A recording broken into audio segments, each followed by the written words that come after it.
El verdadero cártel. Los castigos son peores que en Narcos. Narcos es una de las series más vistas en la historia de Netflix. Cientos de millones de personas en más de 190 países lo han visto. Vieron a Pablo Escobar construir un imperio. Observaron al cartel de Cali operar como una corporación.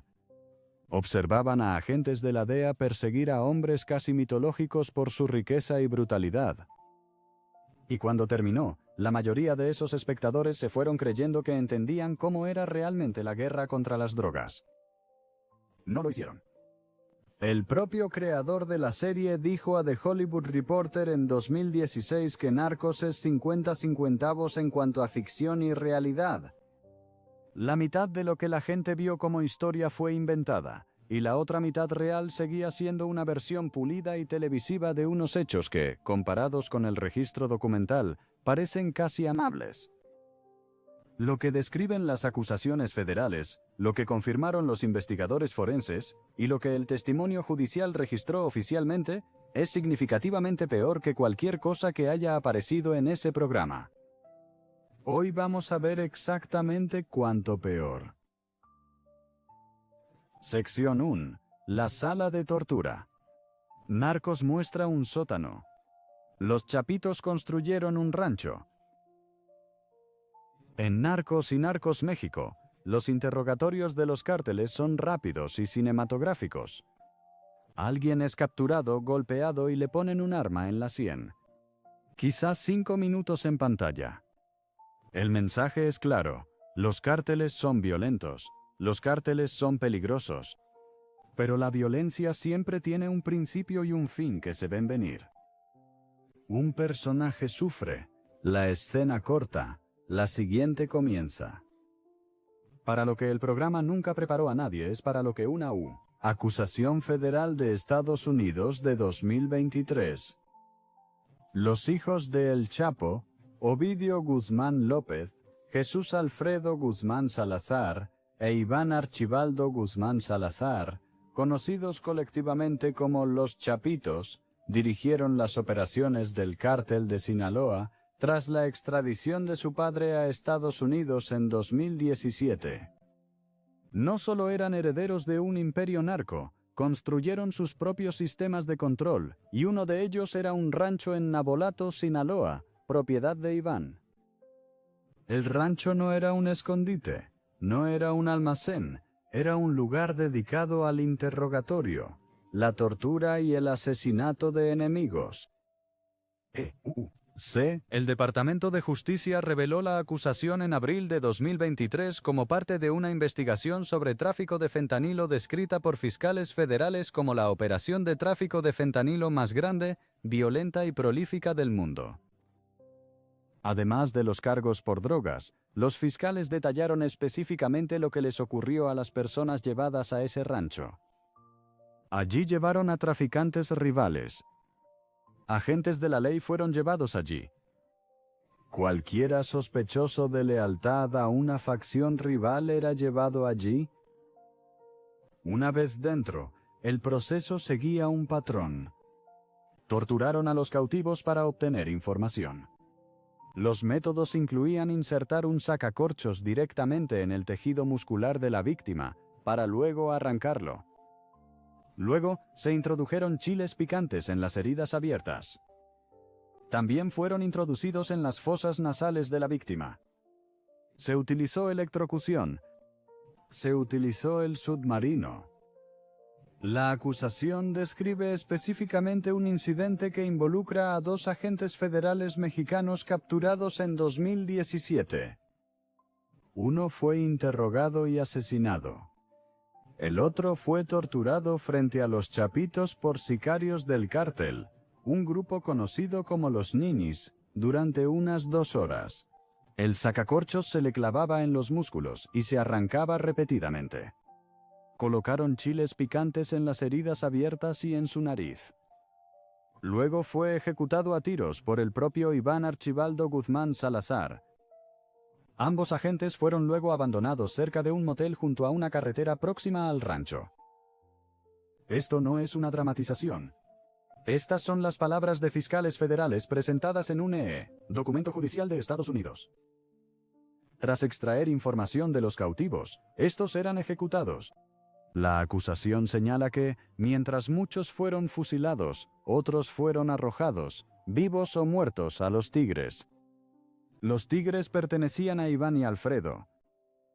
Los fiscales federales usaron esas mismas palabras en ese mismo documento. Los cuerpos que no fueron dados a los animales se desecharon por los alrededores. Hay un detalle en la acusación que va más allá de lo que la mayoría, incluso quienes conocen la violencia de los cárteles, había oído antes. Los chapitos usaban prisioneros para probar fentanilo. Producían fentanilo a escala industrial. Los fiscales la llamaron la mayor operación de fentanilo del mundo. Y necesitaban saber qué tan potente era cada lote. Así que lo probaron en las personas que ya tenían cautivas. La acusación no necesita explicar qué pasó con esos prisioneros tras concluir la prueba. Narcos tiene una escena para cada tipo de violencia de cartel: tiroteos, bombardeos, estrangulamientos, ejecuciones. Lo que no tiene es un rancho donde la tortura sigue una lista de verificación documentada, donde los animales de la propiedad son parte de la estructura de castigo, y donde los prisioneros cumplen una doble función como fuentes de inteligencia y sujetos de pruebas farmacéuticas. El propio Chapo, según documentos judiciales desclasificados de su juicio en Nueva York en 2019, también dirigía operaciones de tortura con la misma estructura deliberada. Trajeron a un rival llamado Israel Rincón, quien había cambiado de bando durante una guerra territorial con el cártel de los Beltrán Leiva. Le extrajeron los dientes con alicates. Recibió una descarga eléctrica por los oídos. Cuando el dolor le hizo perder el conocimiento, los hombres de El Chapo no pararon. Trajeron a un médico específicamente para reanimar a Rincón y así continuar la tortura. El testimonio judicial describió esta práctica como habitual, no una excepción, sino un procedimiento estándar. El testimonio en el juicio de El Chapo fue tan extremo que varios jurados se desmayaron durante el proceso. Antonio Marufo, uno de los socios más cercanos de El Chapo, llevó el enfoque más allá. Hizo construir una habitación en su mansión dedicada exclusivamente a torturar y matar. La habitación tenía baldosas antideslizantes. Tenía insonorización. Tenía un desagüe instalado en el suelo para eliminar la sangre eficazmente entre usos. Esto no fue improvisado. Esto fue construcción. Alguien trazó planos, compró materiales, contrató obreros y construyó una habitación cuyo único propósito era facilitar la limpieza de lo que allí sucediera. La versión de la violencia del narco que muestra Narcos es una versión que cabe en un episodio de televisión. La versión que aparece en las acusaciones federales, los testimonios y los documentos judiciales son algo que la televisión no ha logrado llevar a la pantalla. Porque no son unos pocos minutos intensos en un sótano. Es un rancho. Es una sala diseñada específicamente con un desagüe. Es un sistema con su propio personal médico, sus propios animales y su propio programa de pruebas farmacéuticas. Y los chapitos no eran una anomalía dentro del mundo del cartel. Seguían un modelo que se había desarrollado en múltiples organizaciones durante décadas. Un modelo que los Zetas en particular llevaron a una escala que hace que incluso el rancho Nabolato parezca contenido. Lo que los Zetas construyeron no fue un rancho. Era una doctrina. Y las personas sobre las que se usó no eran rivales ni policías. Eran desconocidos en un autobús. Sección 2. La cuestión de las 30 horas. Narcos muestra el asesinato de Kiki. No muestra lo que realmente pasó. La segunda temporada de Narcos México trata el asesinato del agente especial de la DEA Enrique Kiki Camarena como el eje emocional de toda la serie. La serie se encamina hacia ello durante varios episodios. Su secuestro, su cautiverio, su muerte, todo recibe una importancia seria. La producción entendió claramente que este era uno de los momentos más significativos en la historia de la guerra contra las drogas, y lo trataron con más cuidado que a la mayor parte de lo que aparece en el programa. Pero el cuidado no es lo mismo que la precisión, y la precisión en este caso es la diferencia entre un trágico momento televisivo y algo que los investigadores forenses, los documentos judiciales y la propia DEA han descrito como uno de los actos más extremos de tortura humana sostenida en la historia moderna de las fuerzas del orden estadounidenses. El 7 de febrero de 1985, Camarena salió del consulado estadounidense en Guadalajara para almorzar con su esposa. Nunca lo logró. 5 hombres armados del cártel de Guadalajara lo rodearon fuera del edificio y lo obligaron a subir a un vehículo. Casi a la misma hora, un piloto mexicano llamado Alfredo Zavala Avelar, quien realizaba misiones con Camarena y colaboraba con la DEA, fue capturado cerca del aeropuerto de Guadalajara por operativos del cártel en un secuestro separado pero coordinado. La orden de capturar a Camarena provino de los 3 líderes del cártel de Guadalajara, Rafael Caro Quintero, Miguel Ángel Félix Gallardo y Ernesto Fonseca Carrillo. La razón era específica. Camarena había pasado años construyendo un caso contra sus operaciones. En 1984, tras recibir información confidencial, 450 soldados mexicanos apoyados por helicópteros destruyeron Rancho Búfalo, una plantación de marihuana de 1,000 hectáreas en Chihuahua, con una producción anual estimada en $8,000 millones. Esa redada le costó al cártel más dinero que el presupuesto anual de la mayoría de los países. El cártel creía que Camarena era la fuente. Tenían razón. Querían saber exactamente cuánto sabía la DEA, qué funcionarios mexicanos estaban comprometidos en sus redes y qué vendría después. Camarena fue llevado a una residencia en el 881 de López de Vega, en la colonia Jardines del Bosque de Guadalajara. La casa pertenecía a Rafael Caro Quintero. Lo que ocurrió dentro de esa casa duró más de 30 horas. Según pruebas forenses, documentos judiciales e informes confirmados por la DEA y varios procesos legales a lo largo de 4 décadas, se documentó lo siguiente. El cráneo de Camarena fue aplastado. Tenía la mandíbula destrozada. Tenía la nariz aplastada. Tenía los pómulos destrozados. Su tráquea fue aplastada. Tenía las costillas rotas. Le perforaron un agujero en el cráneo. Fue torturado con una picana eléctrica. Las sesiones de tortura fueron grabadas en cintas de audio, grabaciones que existen hasta el día de hoy, y que el Departamento de Justicia recibió la orden en 2025 de entregar a la defensa como parte del proceso contra Caro Quintero en el Distrito Este de Nueva York. Lo que esas grabaciones captaron, según transcripciones hechas públicas en 1988, fue un interrogatorio en el que se le pidió a Camarena identificar nombres de políticos y generales mexicanos de alto rango vinculados a la vigilancia de la DEA. Le preguntaron qué sabían los estadounidenses. Le preguntaron quiénes eran sus fuentes. También lo mantuvieron vivo mediante intervención médica, deliberadamente, para que el interrogatorio pudiera continuar más allá del punto en que su cuerpo habría colapsado. Se llamó a un médico que administró fármacos, incluyendo lidocaína inyectada directo al corazón, específicamente para mantener la conciencia. Cuando Camarena perdió el conocimiento por el dolor, la intervención médica lo reanimó. No fue una sesión única que se intensificara más allá de lo previsto. Fue un proceso estructurado y sostenido con apoyo médico profesional integrado. Narcos México retrata el interrogatorio. No representa 30 horas seguidas de ello, con un médico del cártel manteniendo vivo el corazón de un agente federal para que la tortura no tuviera que parar. Camarena murió el 9 de febrero de 1985 o cerca de esa fecha, 2 días después de su secuestro, cuando su cuerpo ya no pudo mantenerse funcional. Su cuerpo y el de Zavala fueron envueltos en plástico y enterrados en una fosa poco profunda, en una zona rural a las afueras de un pequeño pueblo en Michoacán. Un granjero los encontró el 5 de marzo de 1985.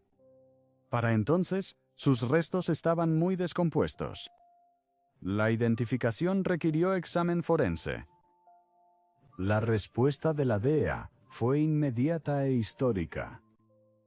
La Operación Leyenda, llamada así por la palabra española, se convirtió en la mayor investigación de homicidios que la agencia había emprendido hasta entonces. Cada vehículo que cruzaba la frontera entre Estados Unidos y México fue registrado, deteniendo efectivamente el comercio entre ambos países.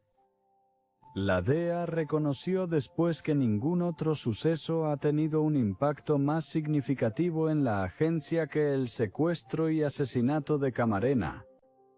Rafael Caro Quintero fue condenado por secuestro y asesinato y sentenciado a 40 años en una prisión mexicana. Cumplió 28 de esos años antes de que un tribunal federal en Guadalajara ordenara su liberación inmediata en 2013 por un tecnicismo legal. Pasó años como fugitivo antes de ser recapturado por fuerzas mexicanas en julio de 2022. En febrero de 2025 fue extraditado a Estados Unidos y procesado en el Distrito Este de Nueva York. Se ha declarado inocente. La familia de Camarena presentó una demanda civil contra el Cártel de Sinaloa y 3 de sus fundadores en marzo de 2025, 40 años después del asesinato, posible gracias a una orden ejecutiva de Estados Unidos que designa a los cárteles mexicanos como organizaciones terroristas extranjeras. Kiki Camarena tenía 37 años. Dejó atrás a su esposa llamada Mica y a 3 hijos. Narcos México lo convirtió en mártir. El registro real lo hizo alguien más difícil de mirar, un hombre mantenido vivo por un médico del cártel más de un día, para que quienes lo capturaron pudieran extraerle todo lo que sabía antes de dejarlo morir. El caso Camarena implicó que el cártel torturara a un hombre para enviar un mensaje a todo un gobierno. Lo que los Zetas hicieron en San Fernando no llevaba mensaje alguno, solo autobuses detenidos en carretera, y lo que les pasó a sus pasajeros al negar la respuesta correcta. Sección 3. El lenguaje corporal. Un sistema de comunicación que Narcos nunca explicó. Narcos muestra cuerpos como consecuencias. Un personaje traiciona al cártel y termina muerto. La violencia es el castigo, y el castigo termina ahí. La serie trata los cadáveres como puntuación, un punto final en una frase sobre el poder. Lo que nunca explica es que los cárteles reales desarrollaron algo mucho más específico, un sistema estructurado donde la forma de dejar un cuerpo comunicaba información precisa a cualquiera que supiera leerla. Esto no fue simbolismo por puro dramatismo. Era comunicación operativa. El sistema surgió por necesidad. Los cárteles no podían publicar anuncios. No podían publicar periódicos ni escribir en redes sociales a principios de los 2000 sin quedar expuestos. Necesitaban formas de enviar mensajes a rivales, al público y a sus propios miembros. Mensajes sobre territorio, sobre lealtad, sobre lo que costarían ciertos comportamientos. Las notas escritas en los cuerpos funcionaban, pero podían ser interceptadas, fotografiadas y usadas como prueba. El cuerpo mismo, preparado de forma específica, se convirtió en el mensaje. No se requiere nota. Investigadores de la Universidad Carnegie Mellon documentaron cómo evolucionó este sistema. Un trabajo académico publicado en la revista Terrorism and Political Violence expuso todo el vocabulario con detalle forense. Lo que describieron no fue anecdótico, se basó en escenas del crimen documentadas, registros policiales y periodismo de investigación de años de la guerra contra el narco en México. El vocabulario funcionaba así. Un cuerpo hallado con el dedo índice cortado era alguien asesinado por informar a las autoridades sobre el cártel. El dedo cortado significaba que habían señalado, que habían dirigido a las fuerzas del orden hacia operaciones del cártel, y la mutilación específica comunicaba esa acusación exacta a cada miembro del cártel, rival y civil que se topaba con la escena. Un cuerpo hallado con ojos y boca sellados con cinta, práctica documentada académicamente bajo el término entepado, era alguien asesinado por ser un testigo que vio lo que no debía y luego habló de ello. La cinta sobre los ojos decía que veían, la cinta sobre la boca decía que hablaban. Ambos cubiertos juntos dijeron que hicieron ambos, y esto es lo que les costó. Un cuerpo hallado con la lengua extraída a través de un corte bajo la barbilla era un castigo específico para quien habló cuando el cártel le advirtió no hacerlo. El método fue documentado en un reportaje para la London Review of Books. Si un periodista escribía algo que no debía ser escrito, o si alguien hablaba con quien no debía hablar, le arrancaban la lengua y la exhibían a través de la herida en la garganta. El acto describió el crimen sin una sola palabra escrita. El término encajuelado se refería a un cuerpo hallado en la cajuela de un auto. Esto se usaba específicamente cuando un rival era sorprendido operando en territorio ajeno. El maletero del coche representaba que los habían hallado donde no debían.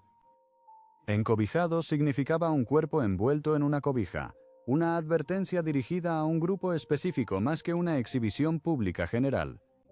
Entambado significaba un cuerpo metido en un tambor. Luego estaba el pozoleado, llamado así por una sopa mexicana. Esto se refería a un cuerpo disuelto en ácido o, en casos documentados, hervido en líquido hasta que no quedara nada identificable. El pozoleado no era un castigo diseñado para enviar un mensaje a los espectadores. Fue todo lo contrario. Era un mensaje que decía, esta persona ya no existe. Ya no queda nada por hallar. Sin tumba, sin restos, sin funeral. Fue el borrado total de un ser humano, y su uso comunicó a los allegados y familia de la víctima que ni siquiera tendrían la dignidad de un cuerpo que enterrar. La familia michoacana, un cártel que operaba principalmente en Michoacán antes de ser finalmente desmantelado, está documentado por haber formalizado la exhibición pública de mensajes con cadáveres. El 6 de septiembre de 2006, esa noche, miembros de la familia entraron a un bar llamado Sol y Sombra en Uruapan, Michoacán, y rodaron 5 cabezas humanas cercenadas por la pista de baile frente a todos los presentes. Dejaron una nota escrita junto a las cabezas explicando que el acto era justicia divina.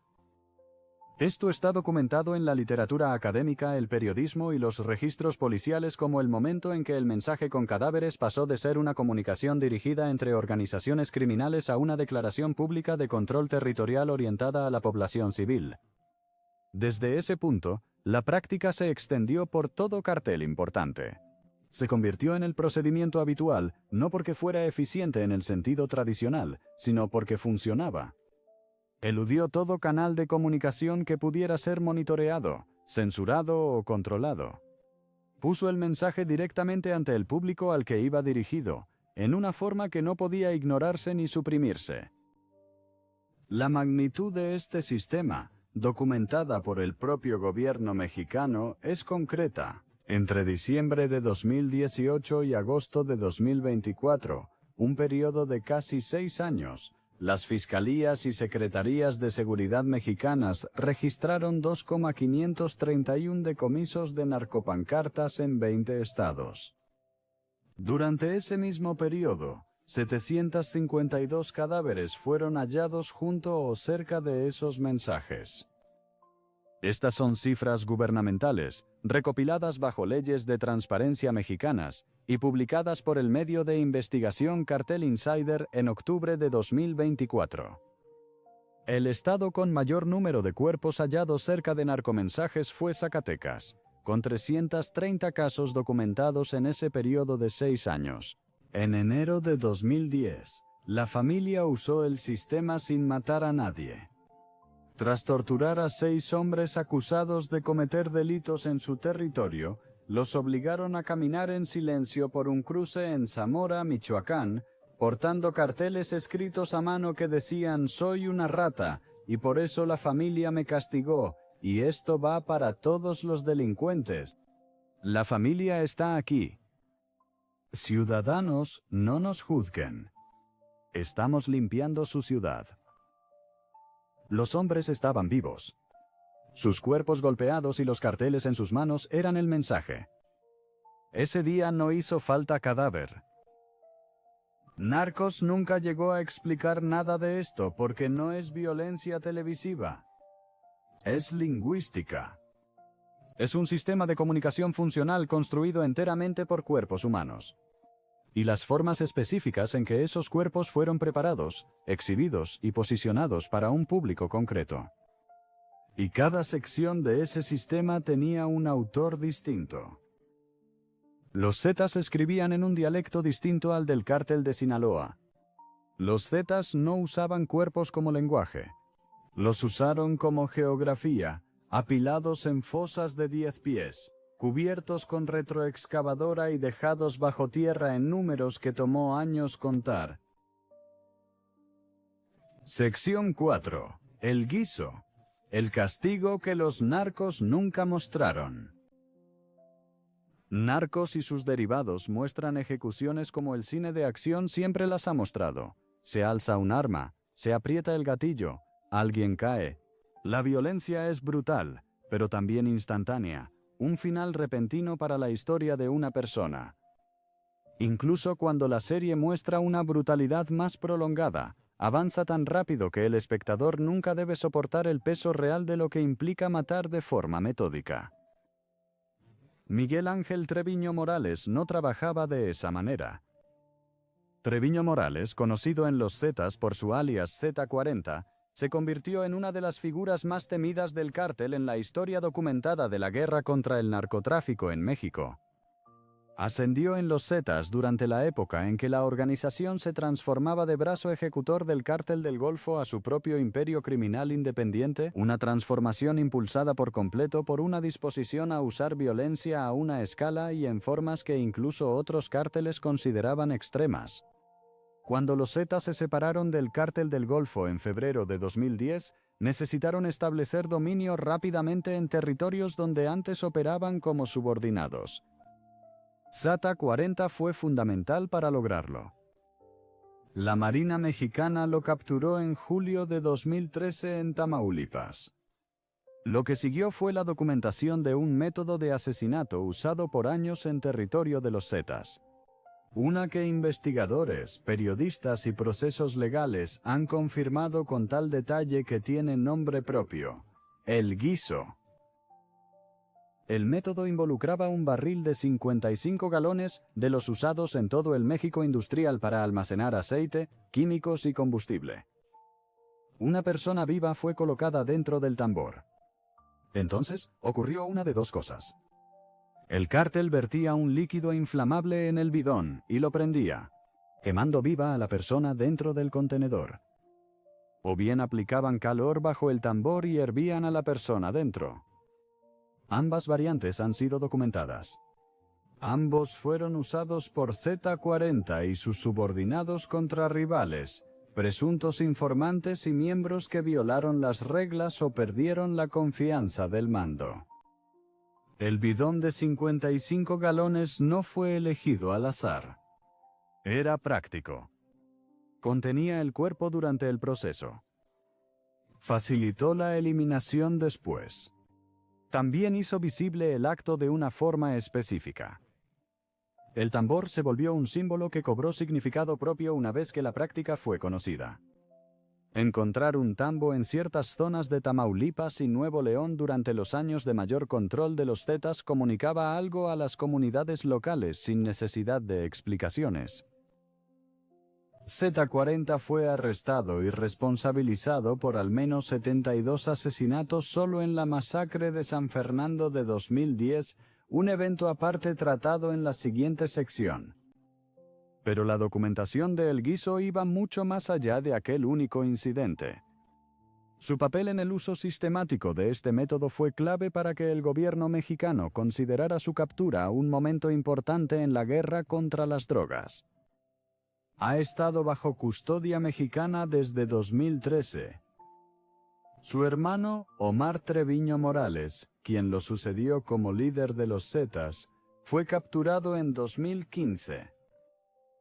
Heriberto Lascano, conocido como Z3 o el Lasca, fue el líder supremo de los Zetas antes de que Z40 alcanzara su nivel de prominencia. Lascano fue abatido por la Marina Mexicana en octubre de 2012.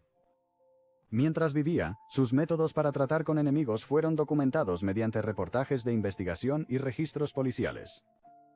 Mantenía una colección de animales exóticos, leones y tigres, y, según múltiples relatos documentados, los utilizaba como instrumentos de ejecución. Forzaban a los enemigos a entrar en jaulas con animales. Otros miembros del cártel miraban. Esto no fue incidental. Estaba estructurado. El público era parte del propósito. Ver a alguien morir en una jaula con un depredador buscaba generar una respuesta psicológica específica en quienes lo presenciaban, haciendo que el costo de la deslealtad o la rivalidad fuera concreto y visible de un modo que un disparo no podía replicar. Los Zetas también operaban lo que investigadores describieron como la Gallera, un rancho usado para cremaciones masivas y baños de ácido. Los cuerpos de las víctimas que la organización quería eliminar por completo, sin dejar rastro alguno para familias o investigadores, eran incinerados o disueltos en ácido en este lugar. El método de disolución ácida, documentado bajo el término pozoleado en la literatura académica y policial, fue utilizado por múltiples organizaciones delictivas, pero los Zetas lo usaron a gran escala. El objetivo no era el castigo en el sentido visible de enviar un mensaje. El objetivo era borrar. Existe un detalle en el registro documentado de los Zetas que conecta directamente con Narcos de una forma que la serie nunca abordó. Un miembro del cártel testificó en un juicio en Laredo, Texas, que durante el periodo de San Fernando en 2011, los Zetas obligaban a los cautivos a pelear entre sí, forzando esencialmente a las víctimas secuestradas a combatir unas contra otras. El mismo testimonio declaró que esta práctica fue ordenada por Z40 específicamente como un mecanismo de entrenamiento, diseñado para que los nuevos reclutas de los Zetas perdieran el miedo a matar al presenciarlo repetidamente y de cerca, o al participar directamente. El testimonio situó el número de reclutas entrenados en Ciudad Victoria en 100 y en San Fernando en 300, ambos en enero de 2012. Narcos muestra a los miembros del cártel como personas que crecieron en la pobreza, entraron en redes criminales y se insensibilizaron ante la violencia con el tiempo. Ese es un marco dramático razonable. Lo que describe el testimonio de Laredo es un programa de desensibilización deliberado y estructurado, combate forzado como plan de estudios, dirigido por una organización que desarrolló métodos institucionales para convertir a personas en asesinos de manera eficiente y a gran escala. La guerra contra el narcotráfico en México, en su apogeo entre 2010 y 2012, no fue una serie de enfrentamientos dramáticos entre figuras carismáticas. Era un sistema industrial. Los Zetas trataban la violencia como una fábrica trata la producción, con procesos, ubicaciones, equipos y programas de formación diseñados para lograr resultados consistentes. Nada de eso aparece en Narcos. Lo que aparece en Narcos es una versión de la violencia del cartel con rostro humano, protagonistas y antagonistas operando en una historia con forma. El guiso no tiene forma. Tiene un tambor y un fuego, y el testimonio documentado de quienes cobraron por operar ambos. Lo ocurrido en San Fernando fue este mismo sistema aplicado no a rivales o informantes, sino a personas que no habían hecho más que subir a un autobús hacia el norte y rechazar una oferta de trabajo que nunca quisieron. Sección 5. Las masacres de San Fernando. La escala que Narcos nunca alcanzó. Narcos es fundamentalmente una serie sobre personas específicas. Pablo Escobar, los líderes del cartel de Cali, agentes de la DEA con nombres e historias. Incluso cuando mueren muchas personas en la serie, la cámara permanece cerca de los individuos. Alguien que conocemos, alguien cuya muerte tiene peso narrativo. La serie nunca fue diseñada para lidiar con lo que ocurre cuando la violencia del cartel deja de enfocarse en objetivos específicos y se convierte en algo parecido a una política. San Fernando, Tamaulipas, es un municipio del noreste de México, a unas 100 millas de Estados Unidos, frontera sur. En 2010 y 2011, se convirtió en el escenario de 2 masacres perpetradas por los Zetas que, en conjunto, dejaron un saldo de víctimas y una serie de circunstancias documentadas que ninguna serie de televisión sobre la guerra contra el narco ha logrado retratar. La primera masacre fue descubierta el 24 de agosto de 2010. Las Fuerzas Armadas mexicanas realizaban operaciones en la zona cuando recibieron información que las llevó a un rancho en un pequeño poblado llamado El Huizáchal, en las afueras de San Fernando. La información provino de una sola fuente, un joven ecuatoriano que sobrevivió a un disparo en el cuello y el rostro. Se hizo el muerto hasta que sus captores se fueron y luego caminó más de 16 kilómetros por un campo árido hasta llegar a la guarnición militar. Les dijo a los soldados qué había pasado y dónde. Dentro de una bodega en el rancho, hallaron 72 cuerpos, 58 hombres y 14 mujeres. La mayoría tenía las manos atadas a la espalda. A la mayoría les dispararon en la nuca. Eran de Honduras, El Salvador, Ecuador y Brasil. Habían estado viajando al norte, intentando llegar a Estados Unidos. Los Zetas los interceptaron en autobuses de la carretera, los llevaron al rancho y les ofrecieron trabajo como sicarios del cártel. Cuando se negaron, el cártel los mató. Un miembro capturado de los Zetas llamado Edgar Huerta Montiel, arrestado en junio de 2011, dijo a los investigadores que había una segunda motivación más allá del reclutamiento. Los Zetas estaban en guerra con el cártel del Golfo en ese momento, y sus líderes se habían vuelto paranoicos ante la posibilidad de que el cártel del Golfo reclutara nuevos miembros entre los grupos de migrantes que cruzaban su territorio. Cualquiera en un autobús hacia el norte era tratado como un posible refuerzo enemigo. Las 72 personas en ese rancho fueron evaluadas, rechazaron la oferta del cártel y fueron ejecutadas por precaución. 16 de esas 72 eran mujeres. Una fue descrita en la documentación como una adolescente de mediana edad. Entre ellos había un hombre de unos 50 años. Investigadores que más tarde intentaron erigir un monumento público a las víctimas mediante el proyecto 72 Migrants, señalaron que, si los asesinatos buscaban realmente evitar el reclutamiento del cártel del Golfo, nunca se explicó por qué una adolescente o un hombre de mediana edad habrían sido considerados reclutas creíbles para una organización criminal rival. La lógica de ejecución, tal como era, se vino abajo ante el más mínimo examen. El gobierno mexicano lo llamó el mayor hallazgo de su tipo en la guerra contra el narcotráfico en México hasta ese momento. Amnistía Internacional la describió como una crisis de derechos humanos. 8 meses después, volvió a ocurrir. Entre finales de marzo y principios de abril de 2011, los Zetas comenzaron a detener autobuses de pasajeros en la carretera federal mexicana 101, vía que conecta las ciudades fronterizas de Matamoros y Reynosa con la capital estatal, Ciudad Victoria. Los residentes que sobrevivieron a encuentros en esa carretera describieron a hombres armados deteniendo autobuses en lo que parecían puestos de control militares. Se ordenó a los pasajeros pagar hasta $300 estadounidenses para continuar su viaje.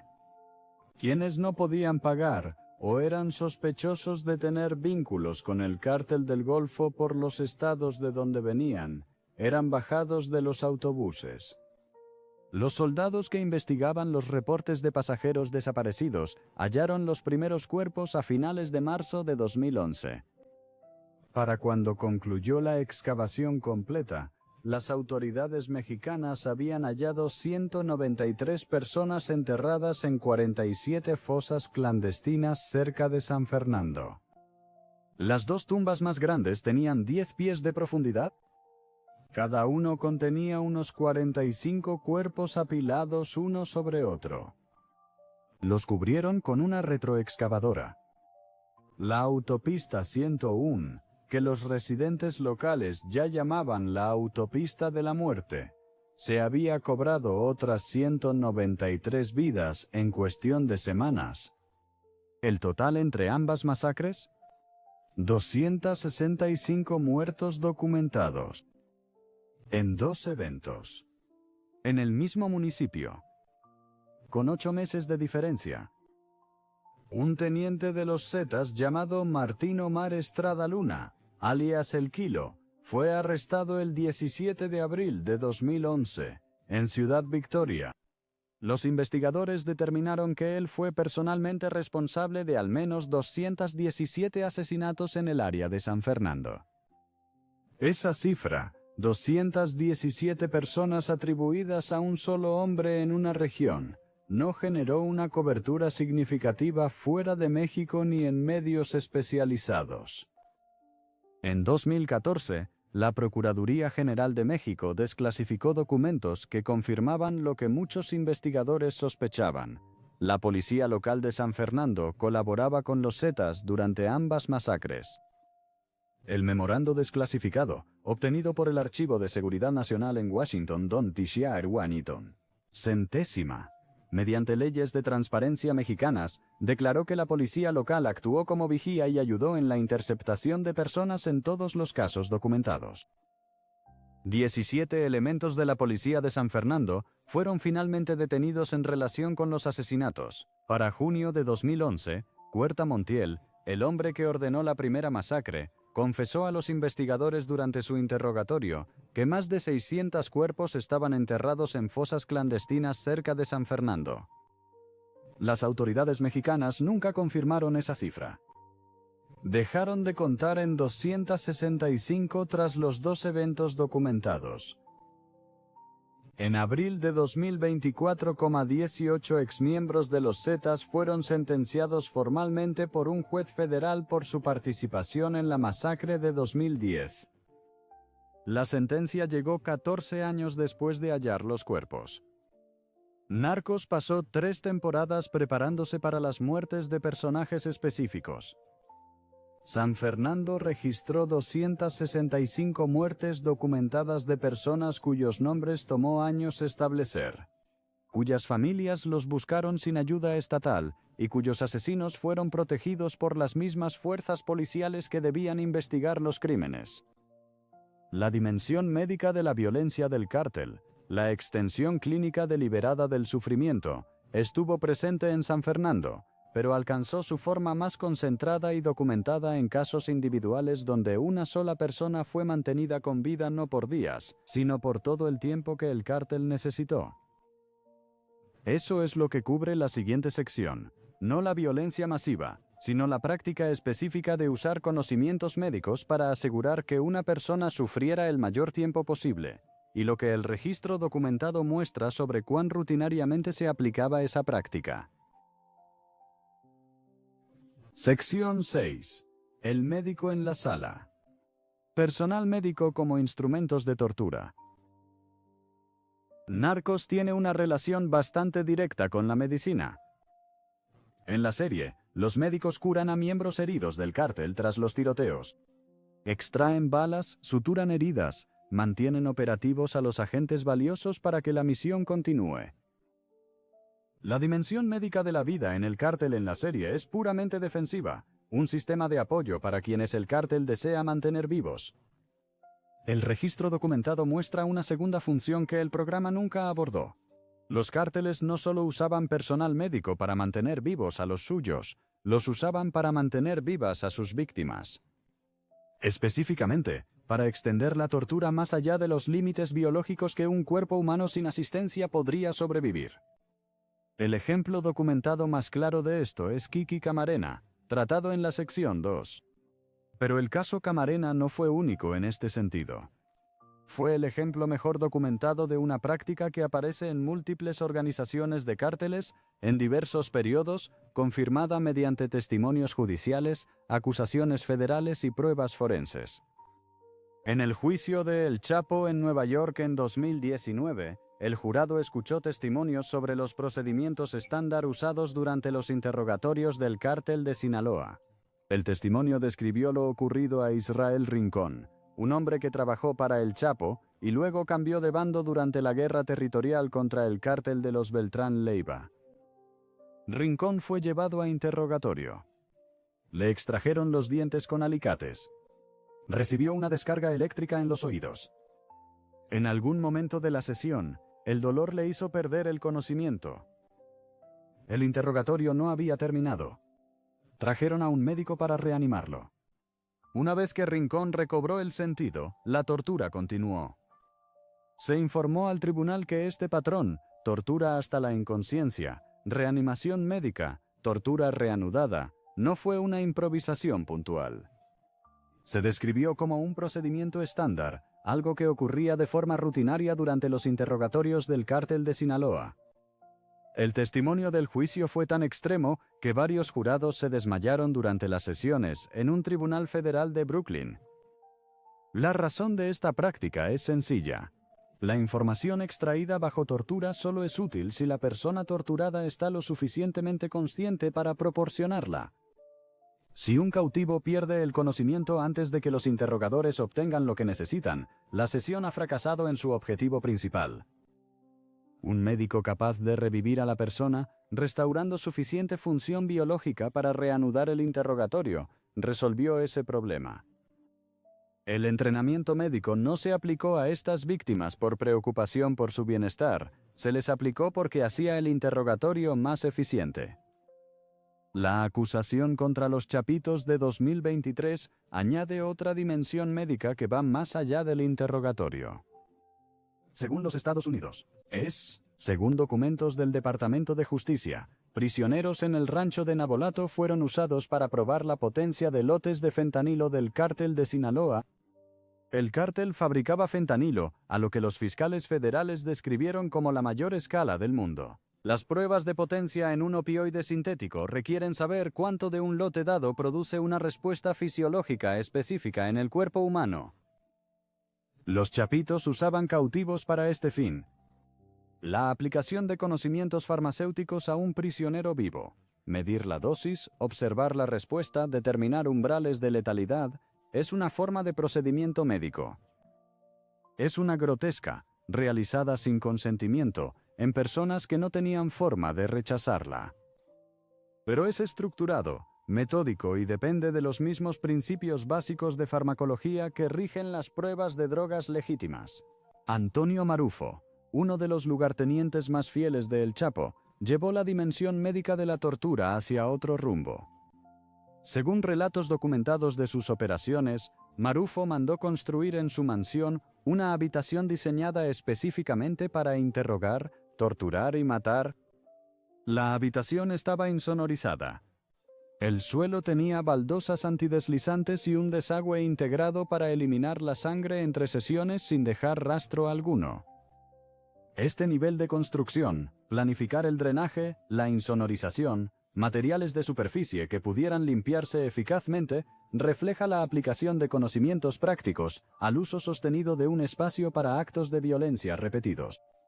No es un centro médico en ningún sentido reconocible, pero demuestra el mismo principio subyacente, la aplicación sistemática de conocimientos técnicos para extender y sostener lo que de otro modo serían actos de brutalidad incontrolables e ineficientes. El uso de un médico por parte del Cártel de Guadalajara durante el interrogatorio de Camarena en 1985 fue, en retrospectiva, el primer caso ampliamente documentado de esta práctica. Según informes confirmados por la DEA y varios procesos judiciales, el médico que atendió a Camarena administró lidocaína, un anestésico local también usado en procedimientos cardíacos, directamente en su corazón para mantenerlo consciente y lo suficientemente alerta para ser interrogado. Camarena ya había sufrido el aplastamiento de su cráneo, mandíbula, nariz, pómulos y tráquea, la fractura de sus costillas y electrocución antes de que llamaran al médico. La intervención médica no fue el principio de lo que le hicieron. Era el mecanismo que permitía que todo lo demás continuara más allá del punto en que su cuerpo se habría apagado por sí solo. Las sesiones de tortura durante el cautiverio de Camarena fueron grabadas en audio. Esas grabaciones existen desde 1985. Las transcripciones se hicieron públicas en 1988. Las grabaciones completas fueron ordenadas por un Tribunal de Estados Unidos entregará pruebas a la defensa en 2025 por el caso de Rafael Caro Quintero en Nueva York. Durante 4 décadas, las grabaciones han servido como testimonio de cómo sonaba realmente la participación de un médico de cártel en un interrogatorio. Narcos, México. Muestra la muerte de Camarena como una tragedia de la guerra contra las drogas. Las cintas de audio lo muestran como algo diseñado, sostenido y prolongado mediante una intervención médica deliberada por alguien con suficiente conocimiento clínico para mantener vivo a un hombre con heridas mortales, el tiempo necesario para que sus captores terminaran lo que habían empezado. Ninguna versión de esto aparece en Narcos. Los médicos de la serie tratan heridas de bala, los médicos reales del cártel tenían otra descripción de puesto. Y la diferencia entre esas dos funciones es la diferencia entre la medicina como se entiende y la medicina como herramienta aplicada a alguien sin voz sobre su cuerpo. Antes de continuar, si disfrutas de este análisis, considera suscribirte. Ayuda muchísimo al canal. Lo que le hicieron al cuerpo de Hugo Hernández tras su muerte dice algo distinto. No se trataba de lo que el cártel necesitaba extraer de una persona, sino de lo que quería construir con ella y lo que decidía hacer con el resultado. Sección 7. El mensaje de Hugo Hernández. Cuando un rostro se vuelve una advertencia. Narcos retrata a Pablo Escobar y a los líderes del cartel que lo rodeaban como hombres que comunicaban poder mediante la escala. Atentados, asesinatos de candidatos presidenciales y jueces. Manzanas enteras destruidas. La violencia en la serie es enorme y ruidosa, diseñada para mostrar que estas organizaciones podían alcanzar a cualquiera, en cualquier lugar, en cualquier momento. Lo que la serie nunca exploró es otro tipo de comunicación del cártel. Ni ruidoso ni grande. Preciso. Construido. Algo que requirió tiempo, destreza y una intención específica para producir un objeto que sería hallado por personas concretas y comprendido de inmediato por lo que significaba. En enero de 2010, la policía de Los Mochis, Sinaloa, halló 2 grandes contenedores plásticos abandonados en una calle. Dentro de ellos estaban el torso y los miembros desmembrados de un hombre llamado Hugo Hernández. Esa no fue la parte que detuvo a los investigadores. Cerca del ayuntamiento, en un lugar elegido por su máxima visibilidad ante el gobierno local y las fuerzas del orden, había una bolsa de plástico. Dentro de la bolsa había un balón de fútbol. El rostro de Hugo Hernández había sido arrancado de su cráneo y cosido sobre la superficie del balón. Una nota manuscrita estaba dentro de la bolsa junto a él. La nota decía: «Feliz Año Nuevo, porque este será el último». Fue firmado por el cártel de Sinaloa. Iba dirigido implícitamente al cártel de Juárez. Imágenes de video de 2010 muestran a El Chapo usando una motosierra para decapitar a Hernández. La eliminación del rostro y su aplicación al balón de fútbol fueron actos deliberados que requirieron tiempo y un conjunto específico de habilidades prácticas. Esto no fue violencia impulsiva. Alguien tomó decisiones sobre qué hacer, cómo hacerlo, dónde dejar el resultado y qué mensaje escrito adjuntar. El balón de fútbol fue colocado en los escalones del ayuntamiento. Los contenedores con el cuerpo fueron abandonados en una calle pública. La separación de los restos en múltiples lugares, cada uno con una función comunicativa distinta, fue intencional. Las autoridades mexicanas recuperaron el balón y documentaron la escena. No fueron rumores ni informes de segunda mano. Fue una escena del crimen procesada por las autoridades en Sinaloa, reportada por múltiples medios, incluida la recopilación documentada de métodos de los cárteles de Ranker, que se basó en reportajes de investigación establecidos sobre el incidente. El Cártel de Juárez, a quien iba dirigido el mensaje, era en aquel entonces el principal rival del Cártel de Sinaloa en la batalla por el control de la plaza de Ciudad Juárez, uno de los corredores de narcotráfico más estratégicos en la frontera entre Estados Unidos y México. La violencia entre ambas organizaciones durante este periodo causaba cientos de muertes al mes solo en Ciudad Juárez. La ciudad registró más de 3,000 homicidios en 2010, convirtiéndose en una de las urbes más violentas del mundo ese año. El balón de fútbol dejado en las escaleras del Ayuntamiento de Los Mochis fue un dato más en esa guerra más amplia. Un objeto único creado para comunicar a los líderes del Cártel de Juárez lo que el Cártel de Sinaloa estaba dispuesto a hacer y cómo quería que sus rivales lo percibieran. La extracción de rostros, como práctica en la guerra contra el narcotráfico en México, no se limitó a este único incidente. Según reportajes de investigación documentados, se convirtió en una táctica recurrente usada específicamente por el impacto psicológico que producía. Un cuerpo sin rostro no es identificable en el sentido convencional. No puede ser reconocido por familiares que lo ven. Despoja a la víctima del elemento más inmediatamente humano de su apariencia física. Cuando el rostro se exhibe por separado, cosido a un objeto, dejado en un lugar público, transforma los rasgos de la víctima en un mensaje que el cártel controla y utiliza para sus propios fines. La persona se ha ido. Lo que queda es un accesorio en la comunicación de otro. La nota adjunta al balón de fútbol "Feliz Año Nuevo", porque este será el último, funcionaba a dos niveles simultáneamente. Para el liderazgo del Cártel de Juárez, fue una amenaza directa sobre lo que vendría en 2010. Para cualquier otro que lo presenciara, incluidos funcionarios locales, periodistas y civiles, fue una demostración de lo que el Cártel de Sinaloa era capaz y no le importaba hacer públicamente. Dejar este objeto en las escaleras del ayuntamiento no fue imprudente. Fue una elección calculada sobre la audiencia. El ayuntamiento es donde opera el gobierno local. El gobierno local en muchas partes de Sinaloa durante este periodo estaba controlado directamente o profundamente comprometido por la influencia del cártel. Colocar el objeto allí le indicó a todo aquel que lo viera que el cártel no operaba entre las sombras. Operaban a plena vista, ante las puertas de la autoridad civil y dejaban regalos. La participación directa y personal de El Chapo en este tipo de violencia fue documentada en su juicio de 2019.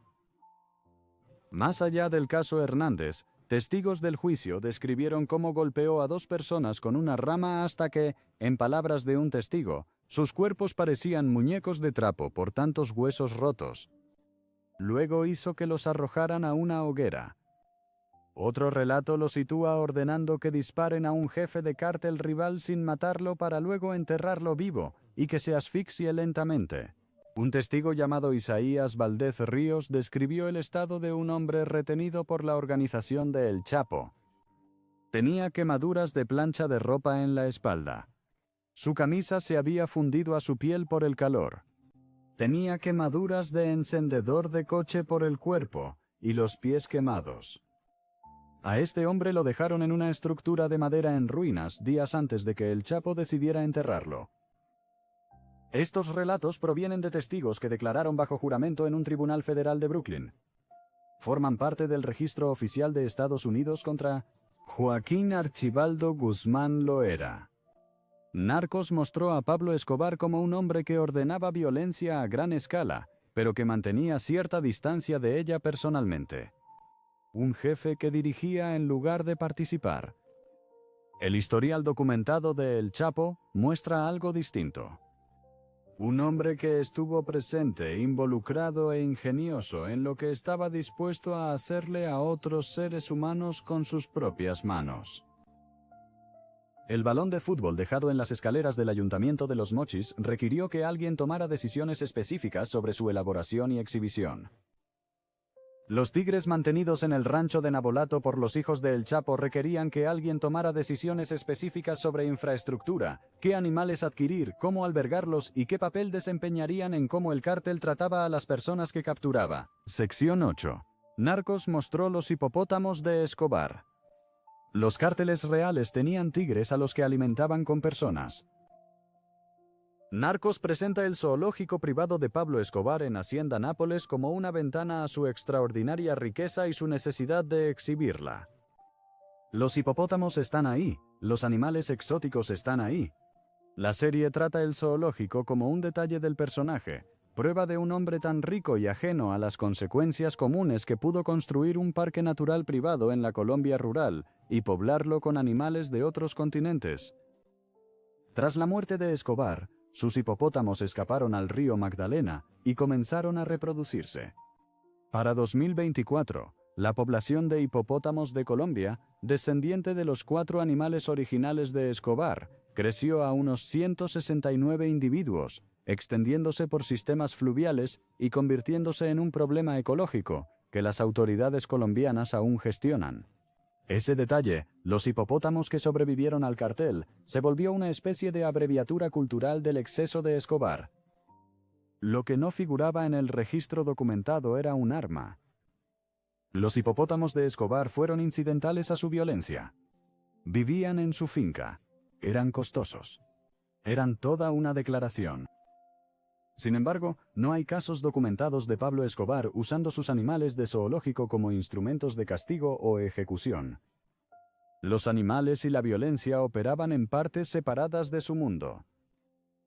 Para los Chapitos y para Heriberto Lascano, esa separación no existía.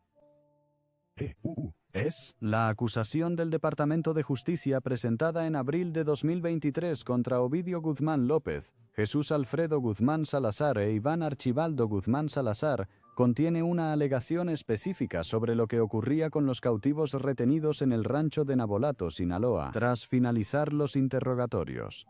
La acusación señala, en palabras de los fiscales federales, que una vez obtenida la información de los cautivos mediante tortura, dichos individuos eran asesinados, ya sea por los propios Chapitos o bajo sus órdenes, y sus cuerpos desechados por toda la zona.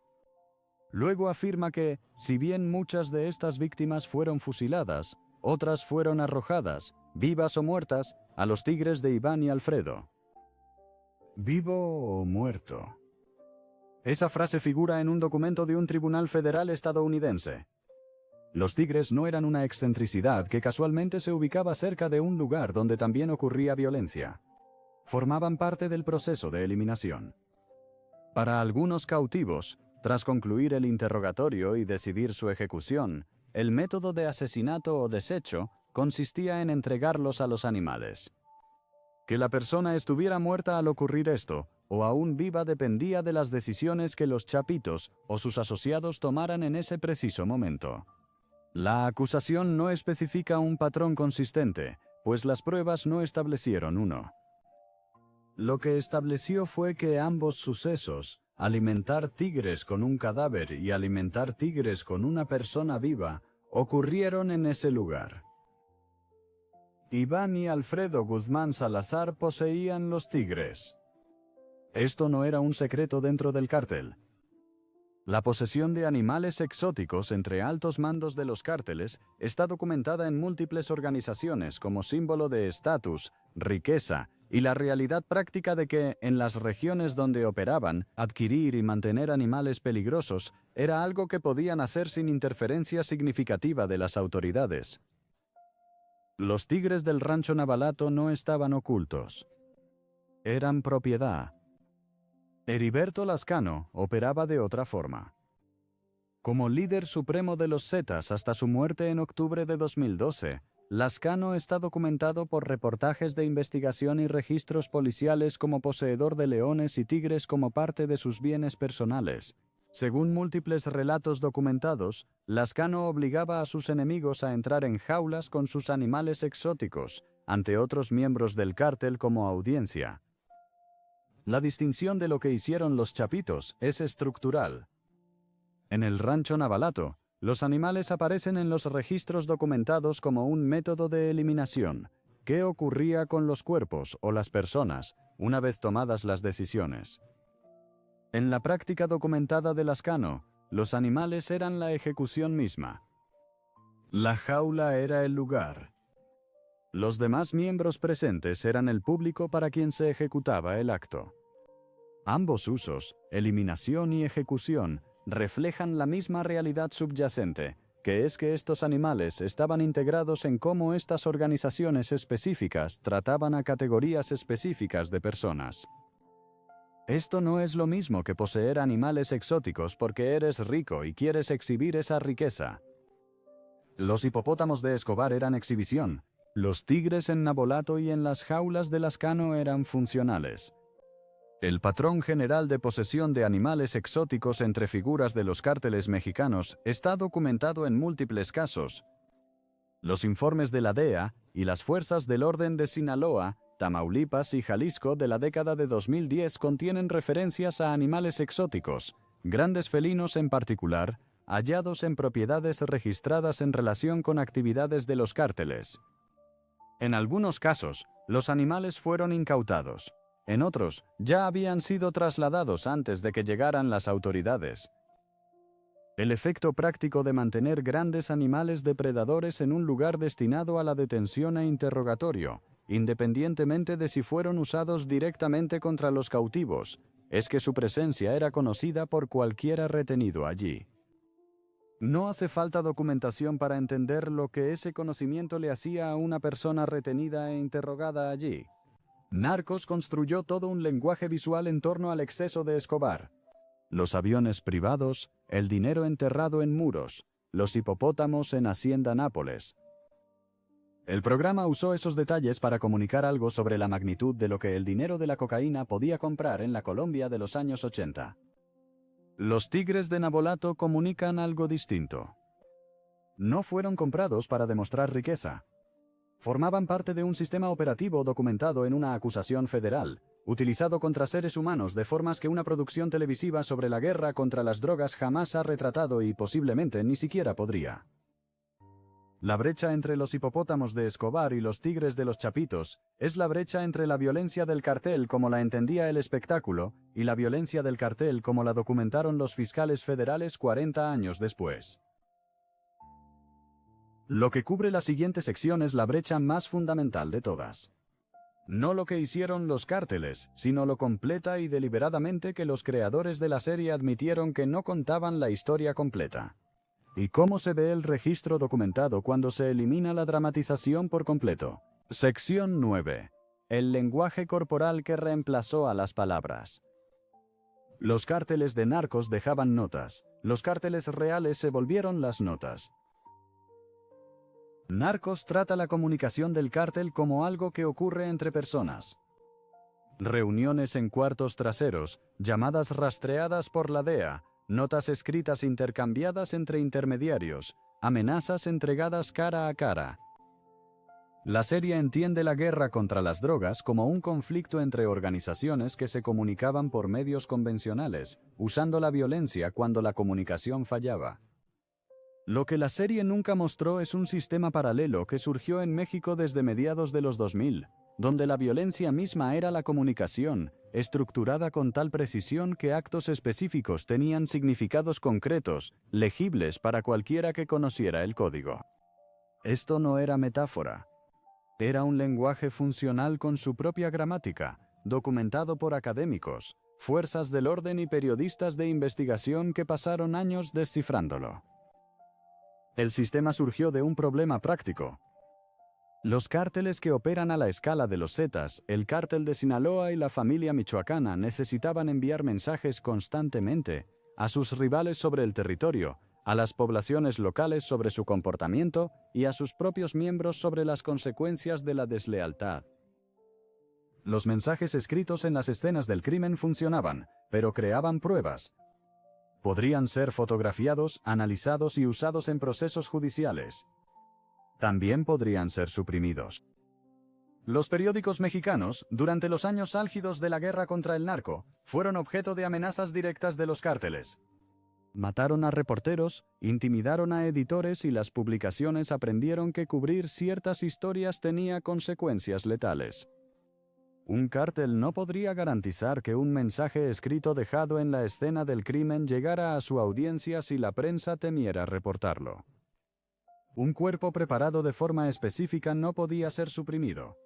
Existía físicamente en el espacio público, y su significado se transmitía directamente a todos quienes lo encontraban sin requerir intermediario alguno. Se documenta que la familia michoacana introdujo el uso público formal de este sistema el 6 de septiembre de 2006. Miembros de la organización entraron a un bar llamado Sol y Sombra en Uruapan, Michoacán. Despejaron la pista de baile y rodaron 5 cabezas humanas cercenadas frente a los presentes. Dejaron una nota escrita explicando el acto como justicia divina contra los enemigos de la organización. Este suceso consta en la literatura académica, los registros policiales y el periodismo, como el momento en que el mensaje de los cadáveres pasó de ser comunicación dirigida entre organizaciones criminales a una declaración pública deliberada hacia testigos civiles. Desde ese punto, la práctica se convirtió en un sistema estructurado en múltiples organizaciones. Investigadores de la Universidad Carnegie Mellon publicaron un análisis de cómo este sistema funcionaba y se propagaba. Trabajos académicos en la revista Terrorism and Political Violence documentaron el vocabulario completo de métodos y sus significados establecidos dentro del marco de comunicación de los cárteles. Un cuerpo hallado sin el dedo índice comunicaba que la persona había delatado al cártel. El término español usado en la literatura documentada es dedos, fingers. El dedo cercenado decía, a todo aquel en territorio del cártel que lo viera, que esta persona nos señaló. Dirigieron a las fuerzas del orden hacia nuestras operaciones. Esto es lo que cuesta. Un cuerpo hallado con ojos y boca sellados con cinta, documentado bajo el término entepado. Comunicaba que la persona había visto algo que no debía, y luego habló de ello. Ambas infracciones fueron codificadas simultáneamente en el único acto de grabar. La cinta no se aplicó al azar. Se aplicó en las partes del rostro que correspondían a las cosas específicas que la persona había hecho mal. Un cuerpo con la lengua arrancada y extraída por una herida bajo la barbilla comunicaba que la persona había hablado cuando se le ordenó no hacerlo. Según informes de la London Review of Books, basados en periodismo de investigación sobre la guerra contra las drogas, este método se aplicó a periodistas, a vecinos que llamaban a la policía y a cualquier persona dentro de las redes de los cárteles de quien se creyera que había compartido información con terceros. El acto físico de extraer y exhibir la lengua a través de la garganta describía el crimen sin necesidad de explicación escrita. El cuerpo puesto en una cajuela, encajuelado, comunicaba una violación territorial. El cuerpo envuelto en una manta, encobijado, era una advertencia dirigida a un grupo específico más que una exhibición pública general. El cuerpo disuelto en ácido, pozoleado, comunicaba algo distinto a todos los demás. No era un mensaje para consumo público. Fue la eliminación deliberada de cualquier mensaje en absoluto. Sin cuerpo que hallar, sin restos que identificar. Ninguna tumba que la familia halle. El activo no dejó una comunicación, eliminó la posibilidad de ella, lo cual era el punto. En enero de 2010, la familia usó el sistema sin producir un solo cadáver. Tras torturar a 6 hombres acusados de cometer delitos en su territorio, los obligaron a caminar por un cruce en Zamora, Michoacán, portando carteles escritos a mano. Los carteles decían, «Soy una rata, y por eso la familia me castigó, y esto es para todos los delincuentes. La familia está aquí, ciudadanos. No nos juzguen. Estamos limpiando su ciudad». Los 6 hombres estaban vivos. Sus cuerpos golpeados y los carteles que debían portar eran toda su comunicación. El cártel había convertido a personas vivas en mensajes andantes dirigidos a todos los que los vieron en la calle aquel día. La escala de este sistema, en el registro documentado, no es abstracta. Entre diciembre de 2018 y agosto de 2024, autoridades mexicanas registraron 2,531 decomisos de narcomantas en 20 estados. Durante ese mismo periodo, 752 cadáveres fueron hallados junto a esos mensajes. Estas cifras provienen de fiscalías estatales y secretarías de seguridad que respondieron a solicitudes formales de información bajo la Ley de Transparencia Mexicana. El estado con más cuerpos hallados cerca de narcomensajes en ese periodo fue Zacatecas, con 330 casos documentados. El año con mayor número de incidentes fue 2020, con 86 eventos registrados. En febrero de 2009, un cártel dejó un cuerpo con una nota. Esto les pasa a los chismosos por marcar el 0666. El número 066 era el equivalente mexicano a una línea de denuncias. El mensaje no iba dirigido a un cártel rival, sino a la población civil, específicamente a cualquiera que pensara denunciar actividades delictivas en su barrio. El cuerpo era el anuncio. La nota explicaba el producto. Narcos nunca creó una escena sobre esto porque este sistema no tiene protagonistas. Tiene víctimas, métodos y un patrón documentado de significados que investigadores reunieron durante años a partir de fotografías de escenas del crimen, informes policiales y el testimonio de quienes sobrevivieron a sus encuentros. Lo que los creadores del programa dijeron sobre su relación con esta realidad es el tema de la sección final, y lo que admitieron oficialmente es más honesto de lo que la mayoría del público jamás imaginó. Sección 10. El productor de Narcos lo dijo él mismo. 50% ficción y 50% no ficción. Narcos llegó a Netflix en 2015 y en pocas semanas se convirtió en una de las series más vistas de la plataforma. Fue rodada en exteriores en Colombia. Utilizó metraje de archivo real integrado en el drama. Un agente real de la DEA, Steve Murphy, narró la serie en primera persona. El programa abría cada episodio con las palabras basado en hechos reales. Para millones de espectadores en todo el mundo, Narcos no fue percibida como ficción histórica.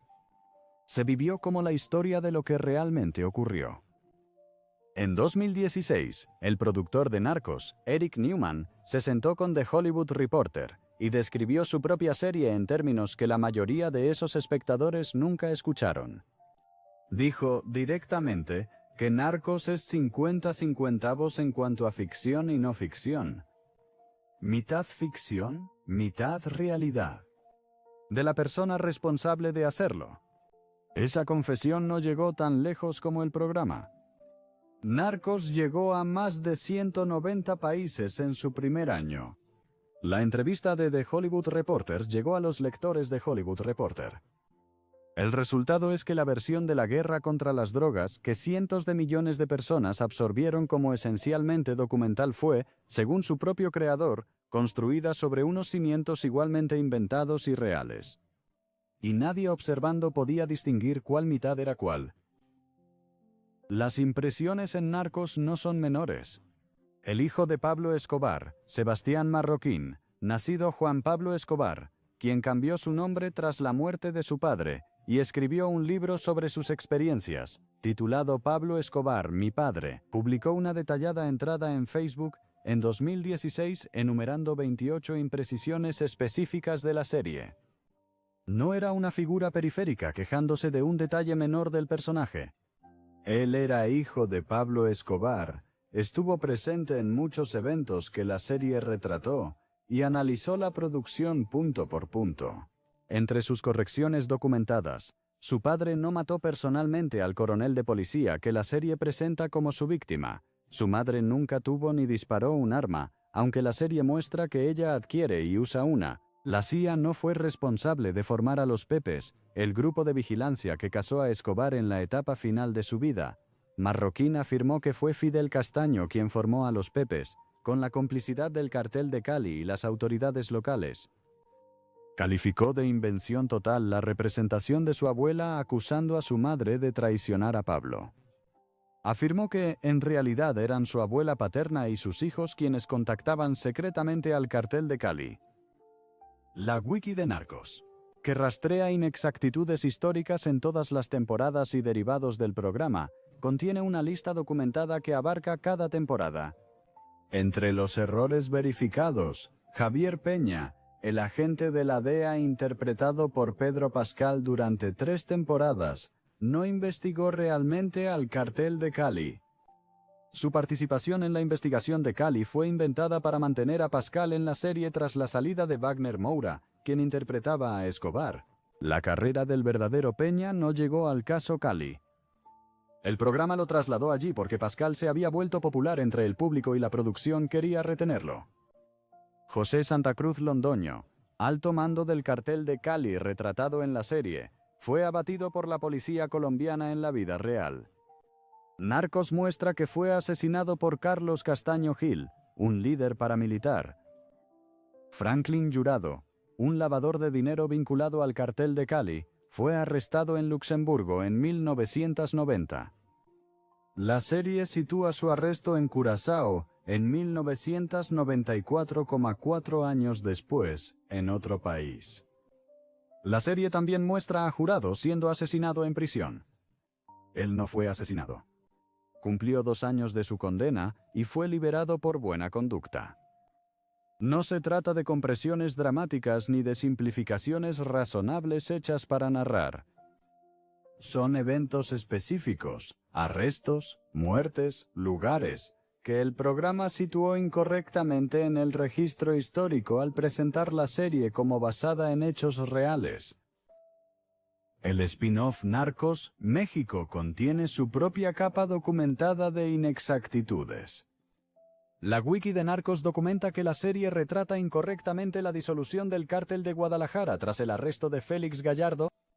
En la vida real, Félix Gallardo dividió su organización en grupos menores desde prisión, manteniendo el control mediante móviles, faxes y socios en el exterior. Mantuvo su autoridad sobre los nuevos cárteles desde su celda hasta ser trasladado a una prisión de máxima seguridad en 1991. La serie retrata la ruptura de forma distinta, comprimiendo y reestructurando sucesos que alteran la secuencia real de quién controlaba qué y cuándo.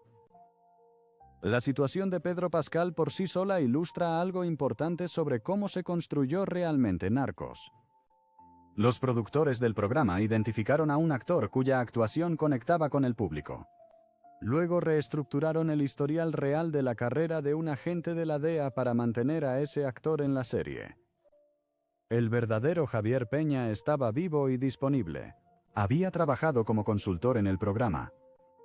Su carrera real tuvo un arco fáctico que terminó antes de la investigación Cali. La serie extendió ese arco de todos modos porque Pascal era demasiado valioso para la producción como para eliminarlo. La historia documentada del verdadero Peña fue ajustada para encajar en una decisión de casting.